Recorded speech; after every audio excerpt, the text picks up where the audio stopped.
Russia launched over 100 drones into Ukraine in overnight attacks and has not responded to Kyiv's call for a 30-day ceasefire. An American-Israeli soldier held hostage for more than 19 months in Gaza was released by Hamas. The US and China agreed to lower tariffs for 90 days on Monday as the world's two biggest economies attempt to cool an escalating trade war.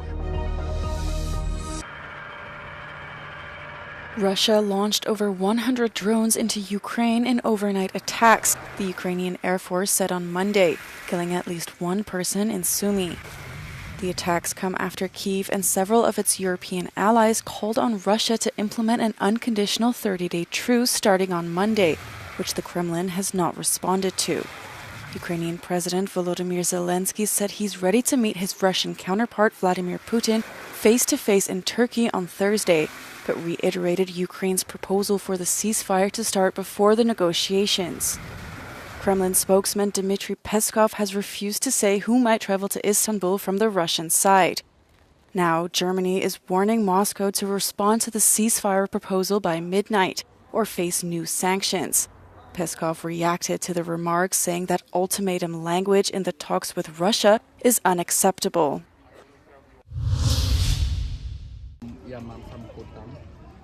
Poland has accused Russia of being behind an arson attack that destroyed a shopping center in Warsaw last May. Poland's foreign minister Radoslaw Sikorski said that evidence was found proving Russia's involvement and ordered the closure of the Russian consulate in Krakow. This was a huge fire of a shopping mall in Warsaw in which just by sheer luck nobody was hurt. This is completely unacceptable. So the Russian consulate will have to leave. They'll have one more, and if these attacks continue, we'll take further action. The shopping center that burned down housed some 1,400 shops, many of which were run by Warsaw's Vietnamese community. Russia's foreign ministry said that there would be an adequate response to the consulate's closure. Sikorski already ordered the closure of the consulate in Poznan last year in response to acts of sabotage he blamed on Moscow. There is now only one Russian consulate left in Poland, in the city of Gdansk.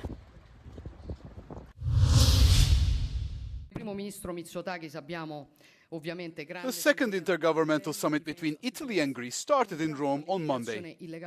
Italian Prime Minister Giorgia Meloni welcomed Greek Prime Minister Kyriakos Mitsotakis and his delegation to Villa Doria Pamphili. Discussions were supposed to center on critical issues, including migration, the economy, and European Union security and defense. The international crisis in Ukraine and the Middle East are also high on the agenda of the two leaders' talks. The program includes delegation meetings, a bilateral between the leaders, an exchange of agreements, and a joint declaration. This is the second such high-level meeting for the two Mediterranean countries. The first was held in Corfu in 2017.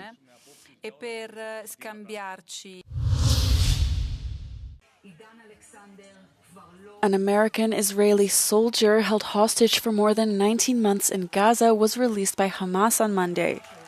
Aidan Alexander, who is believed to be the last living U.S. citizen held captive in Gaza, was handed over to Red Cross representatives in the enclave's southern city of Khan Yunis. Israel's Minister for Diaspora Affairs and Combating Anti-Semitism told Euronews that Israel will not change its stance and strategy on Gaza.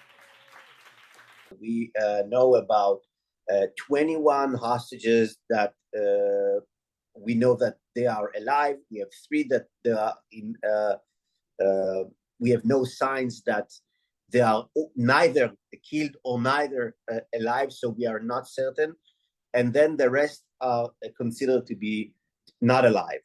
That is the current situation. Now, with Aidan Alexander, we are going down to 20. Hamas could have laid down their weapon, bring back the hostages, and the war could have been ended. It did not happen.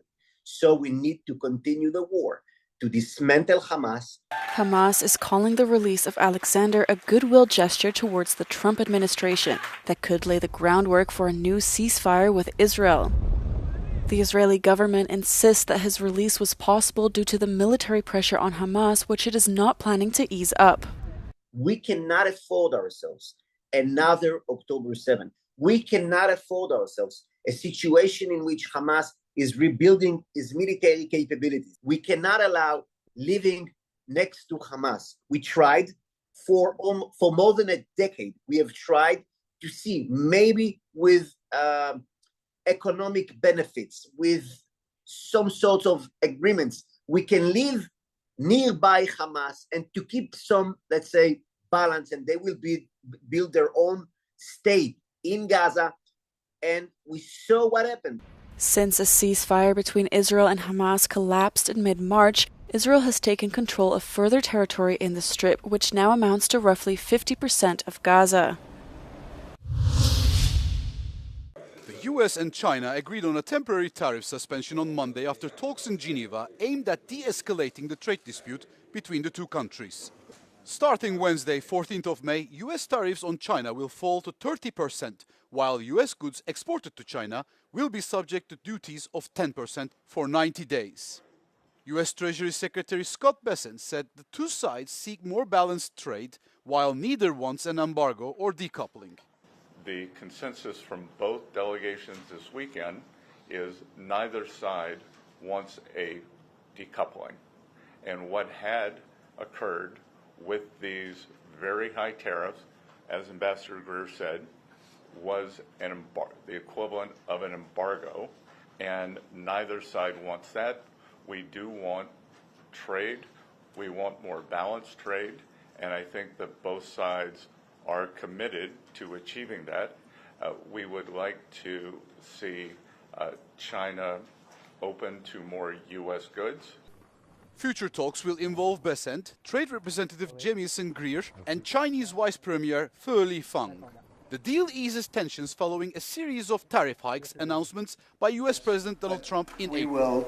Analysts said the truce was better than what they expected and a significant de-escalation likely to boost trade. Deal with China. Previous high tariffs had already begun to impact bilateral trade between the two countries, which last year topped 595 billion euros. While US consumers and factories rely on China, the trade war still prompted an IMF downgrade of Chinese economy last month.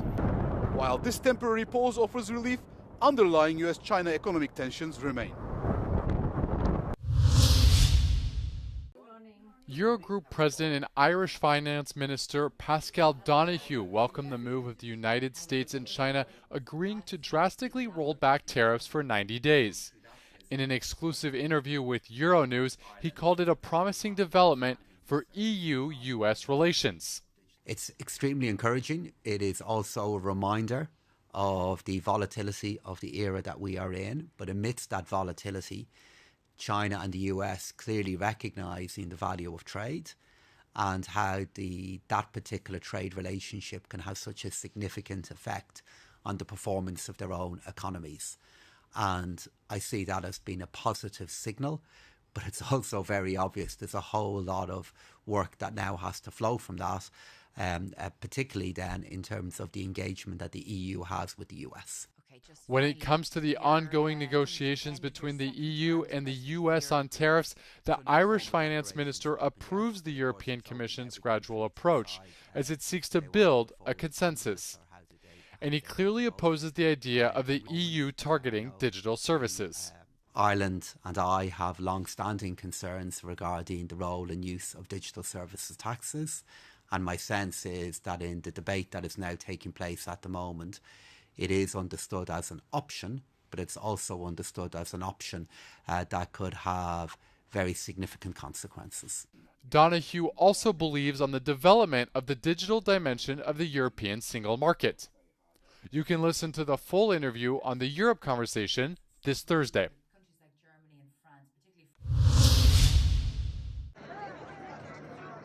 The Kurdish militant group, the Kurdistan Workers' Party, also known as the PKK, announced its decision to disband and disarm. The decision comes in a move towards ending a 4-decade-long armed conflict with Turkey. The PKK launched its insurgency against Turkey in 1984 in an effort to establish an independent Kurdish state. The conflict spread to northern Iraq and northern Syria and saw Turkey carry out incursions into these neighboring regions. A few months ago in February, the group's leader, Abdullah Öcalan, who has been in jail since 1999, urged the group to convene at a congress and formally decide to disband. Despite his imprisonment, Öcalan still holds significant influence in the Kurdish movement. The group agreed to terminate its activities as it claims it's been successful in challenging policies that sought to suppress Kurdish rights. In March, the group had already called for a ceasefire but attached certain conditions, including the creation of a legal framework for peace negotiations. The first results of the Albanian parliamentary election show a clear lead to Edi Rama's Socialist Party. With 30% of the polling stations counted, data by the Central Electoral Commission show the Socialists lead with over 52%. They are followed by the opposition centre-right Democratic Party, led by former Prime Minister Sali Berisha with just over 34%. Albanians went to the polls on Sunday to elect a new government after an election campaign dominated by promises of European Union membership and allegations of corruption. Rama's party said it could deliver EU membership for Albania within 5 years. Berisha is also a supporter of EU accession, however he takes a more cautious stance. The official final results are expected on Tuesday, although delays are possible.